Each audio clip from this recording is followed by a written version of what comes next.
नमस्कार दोस्तों, स्वागत है आप सभी का एक और नए वीडियो में। दोस्तों, ध्यान लगाने के बारे में हमने काफी सारी कहानियां सुनी हैं, हमने काफी सारी बातें सुनी हैं, लेकिन उसके बाद भी हम ध्यान नहीं लगा पाते, हम किसी काम में मन नहीं लगा पाते। आखिर ऐसा क्यों होता है और ऐसी क्या वजह है जिस कारण जब भी हम कोई कार्य करना शुरू करते हैं तो हमारा मन भटकने लगता है, हमारे मन में तरह तरह के विचार चलने लगते हैं और हम उस कार्य पर ध्यान ही नहीं लगा पाते।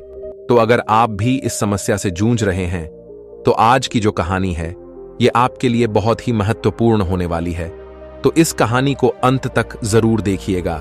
इस कहानी में हम आपको कुछ ऐसे तरीके बताने वाले हैं जिसके माध्यम से आप किसी भी कार्य को मन लगाकर कर सकते हैं और आपका ध्यान भी प्रति सेकंड गहरा होता जाएगा। दोस्तों, एक समय की बात है, एक नगर में एक बहुत ही प्रसिद्ध गुरुवर रहा करते थे। वह बहुत ही विद्वान और बहुत ही ज्ञानी थे। लोग उनके पास अपने समाधान के लिए बहुत दूर दूर से आया करते थे और उनके आश्रम में उनके कई शिष्य भी उनके साथ रहा करते थे।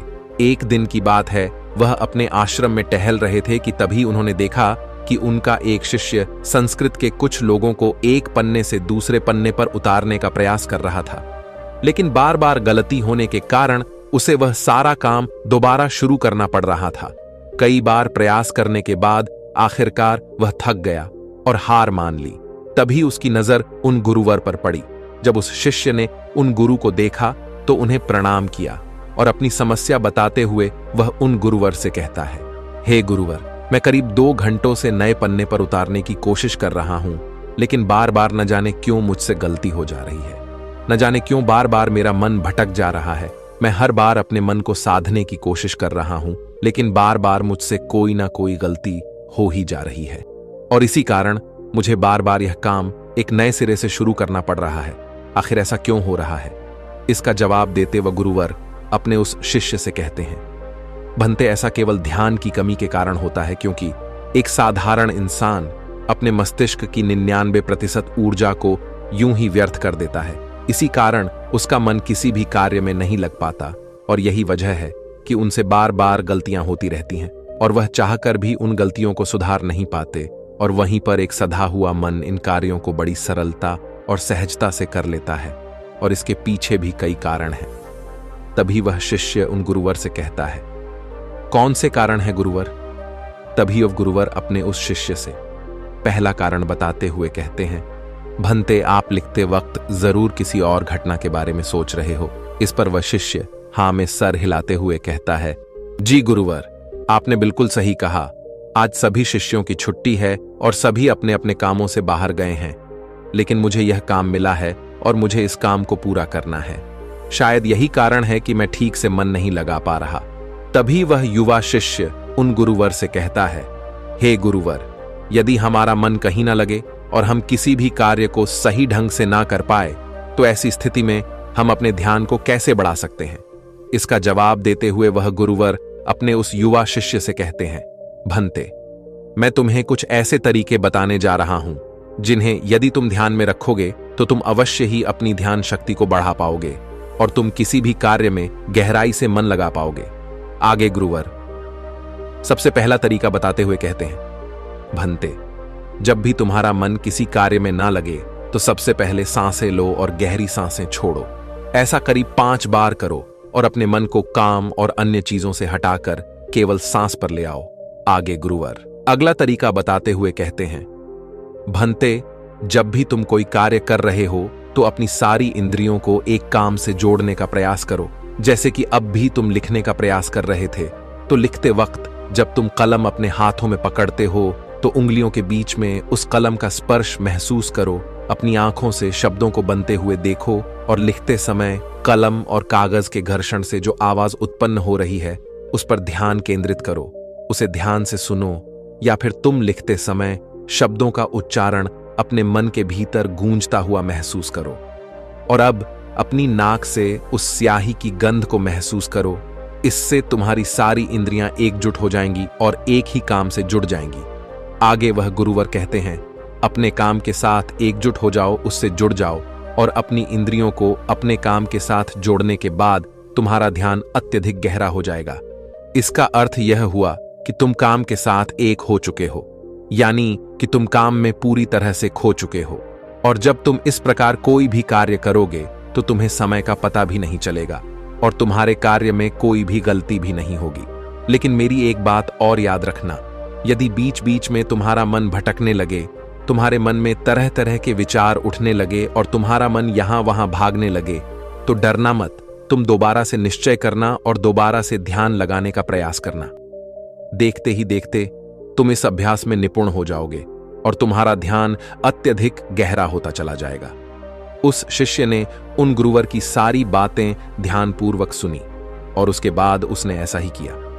और देखते ही देखते वह अपने कार्य में इतना खो गया कि जहां जहां वह गलतियां कर रहा था वहां पर अब उससे कोई भी गलतियां नहीं हो रही थीं।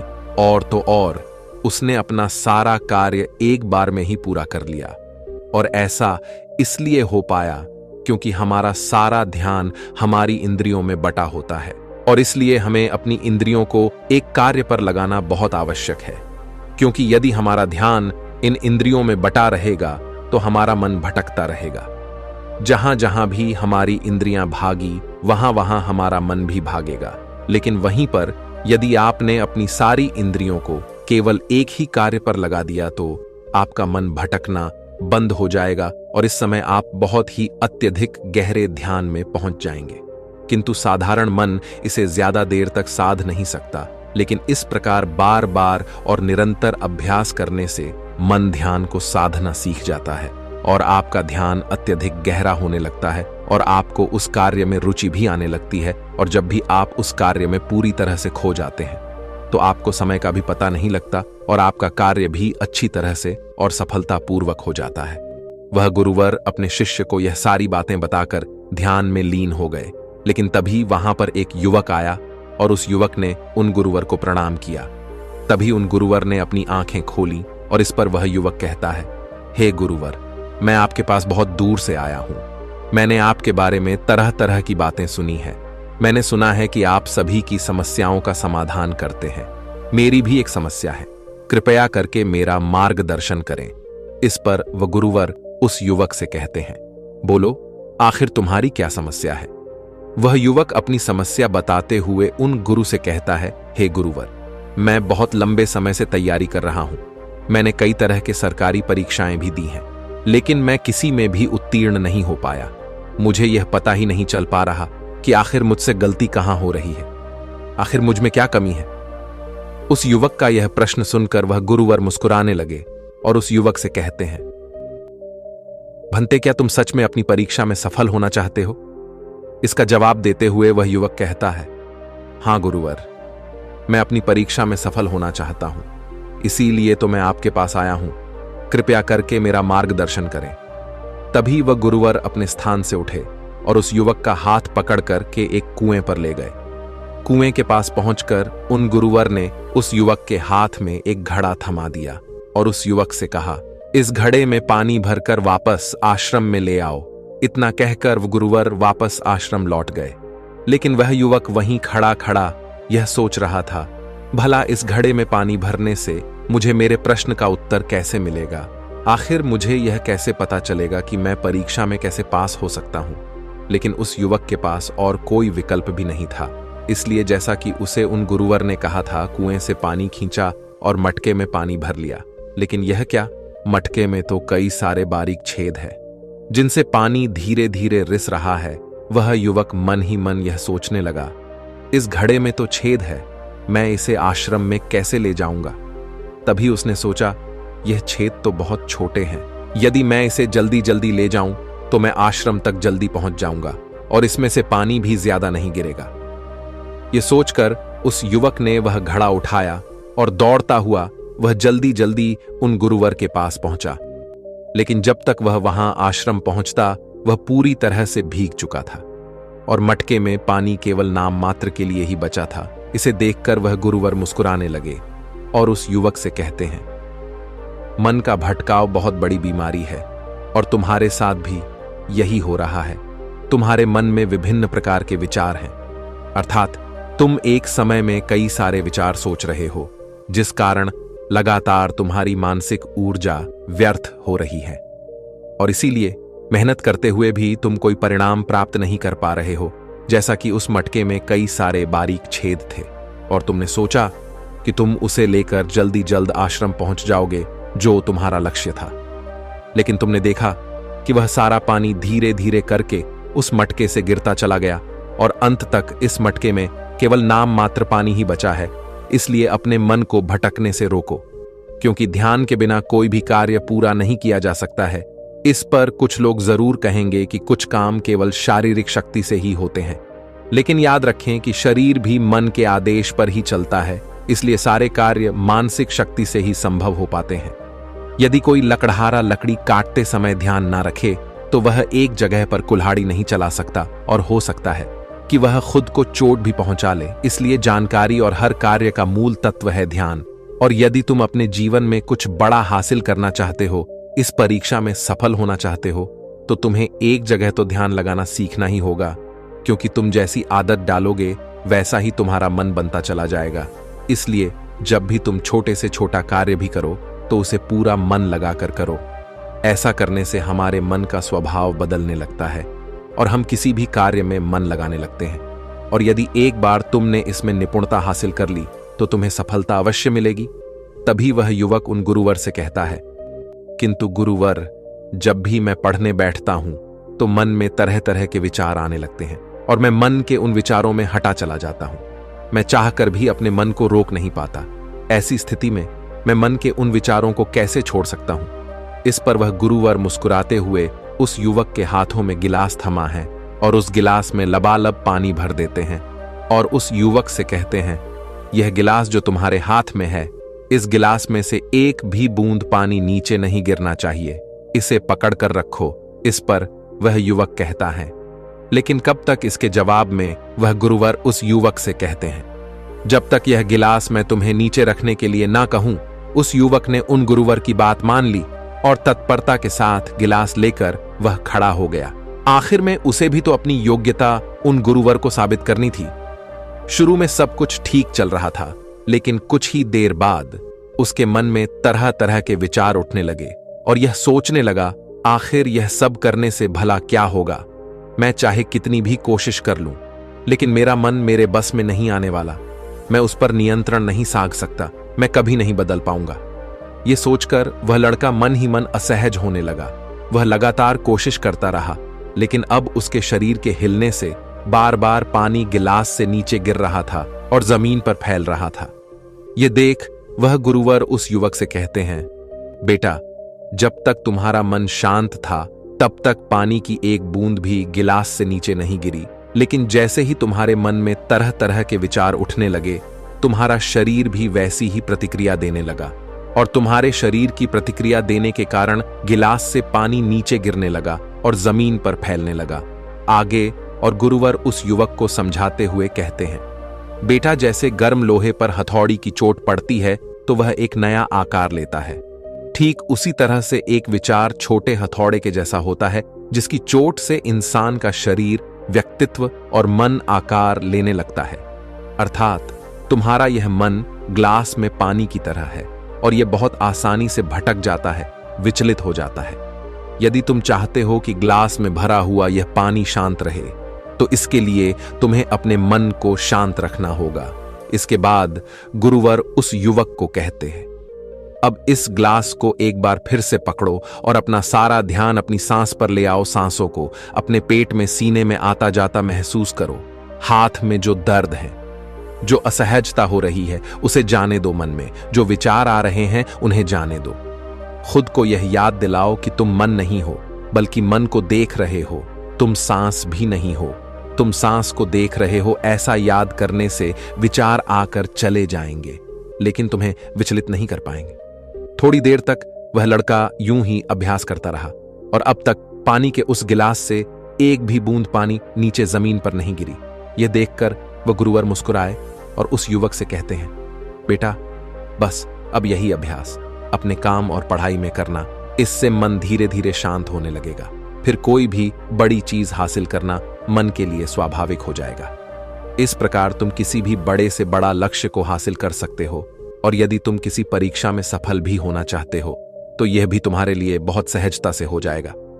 इतना कहकर वह गुरुवर शांत हो गए और वह युवक भी यह समझ चुका था कि आखिर वह इतने सारी परीक्षाएं देने के बाद भी अब तक सफल क्यों नहीं हो पाया।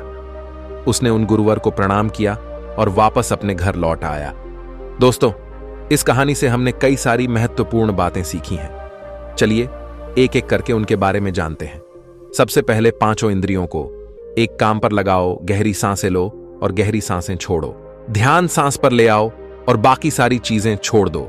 दूसरी बात, सभी इंद्रियों को केवल एक काम से जोड़ो। कान, आंख, नाक, स्पर्श, हर तरह से काम से जुड़ जाओ, उस काम में एक हो जाओ। तीसरा, यदि ध्यान टूट भी जाए तो इसमें घबराने की कोई जरूरत नहीं। एक बार फिर निश्चय करो और दोबारा से प्रयास करो। दोबारा से अपने काम में पूरी तरह से मग्न होने का प्रयास करो। धीरे धीरे ध्यान गहरा होता चला जाएगा और आप किसी भी कार्य में पूरी तरह से मग्न हो जाएंगे। जब ऐसा होगा तब आप वह कार्य बड़ी सरलता और सहजता से पूरा कर लेंगे। इस बीच जो समय लगने वाला है उसका भी अंदाजा आपको नहीं लग पाएगा और साथ ही ना तो वह काम आपको बोझ लगेगा और ना ही आप उस काम को करने में उबाऊ महसूस करेंगे। आप उस काम में आनंदित रहेंगे, उस काम में आपको मजा आएगा और आप उस कार्य को बड़ी सरलता और सहजता से पूरा कर पाएंगे। दूसरी बात जो हम इस कहानी से सीखते हैं वह यह है कि हर जानकारी और हर कर्म का मूल तत्व है ध्यान। हमें ऐसा लगता है कि मन के छोटे मोटे भटकाव से कोई फर्क नहीं पड़ता, लेकिन बिना ध्यान के कोई भी कार्य संभव है ही नहीं। आपने कभी ना कभी तो यह महसूस किया ही होगा कि जब आप कोई पढ़ाई कर रहे हैं या कोई जरूरी काम कर रहे हैं, उसी दौरान आपके फोन में कोई नोटिफिकेशन आ जाता है, आपका मन तुरंत ही यह कहता है कि चलो एक बार वह नोटिफिकेशन देख लेते हैं, आखिर उसमें ऐसा क्या है। और जैसे ही आप वह नोटिफिकेशन देखने जाते हैं, आपका पूरा ध्यान उस स्मार्टफोन में लग जाता है और आपका अधिकांश समय उसी में बीत जाता है। लेकिन जब आपको यह एहसास होता है तब तक बहुत देर हो चुकी होती है। तीसरी बात, स्वीकार करो और जाने दो। जैसे गर्म लोहे पर हथौड़े की चोट से वह आकार लेता है, ठीक उसी प्रकार से मन के विचार भी एक हथौड़े की भांति है और उनकी चोट से इंसान का शरीर, व्यक्तित्व और मन आकार लेता है। आपने यह भी जरूर देखा होगा कि जब हमारे मन में सकारात्मक विचार होते हैं तो हम बहुत ही पॉजिटिव, अच्छा और हल्का महसूस करते हैं। वहीं जब हमारे मन में नकारात्मक विचार होते हैं तो हम बहुत ही भारी, परेशान और चिंतित महसूस करते हैं। साथ ही हमारा शरीर भी बहुत थका थका महसूस होता है। इसलिए छोटे से छोटे विचारों पर हमें ध्यान देना आवश्यक है। इसीलिए हमें जागरूक रहना आवश्यक है और इसीलिए अनचाहे विचारों को अपने मन में न आने देना, उन्हें जाने दो, बल्कि अपने सांसों पर ध्यान रखो। खुद को यह याद दिलाओ कि मैं मन नहीं हूं, मैं तो मन को देख रहा हूं। मैं सांस नहीं हूं, मैं तो सांसों को देख रहा हूं। जो भी विचार आए उसे स्वीकार करो और जाने दो। ऐसा करने से मन अनचाहे विचारों से मुक्त हो जाएगा और आप एक पानी में पत्ते की तरह पानी के ऊपर तैरने लगेंगे, जिससे आप आनंदित और खुश महसूस कर पाएंगे। आपका शरीर हमेशा तंदुरुस्त और स्फूर्ति महसूस कर पाएगा और ना ही आपका मस्तिष्क किसी भी प्रकार के तनाव और चिंता में डूब पाएगा। इस प्रकार आप सही निर्णय भी ले पाएंगे और आपका ध्यान भी गहरा होता चला जाएगा। देखते ही देखते आप हर काम में मन भी लगा पाएंगे और आप हर किसी कार्य में सफलता हासिल कर पाएंगे। जैसा भी आप चाहेंगे आप वैसा कर पाएंगे। दोस्तों, आपने आज के इस वीडियो से क्या सीखा वह मुझे आप कमेंट में बता सकते हैं। इसी के साथ में उम्मीद है कि आपको आज की वीडियो पसंद आई होगी, तो इस वीडियो को उस इंसान को शेयर करें जिससे यह कहानी सुनने की जरूरत है और उसी के ठीक बाद चैनल को सब्सक्राइब करें। तो चलिए फिर मिलते हैं ऐसी एक और नई वीडियो में एक नए मैसेज के साथ। तब तक के लिए अपना ख्याल रखें। धन्यवाद और नमो बुद्धाय।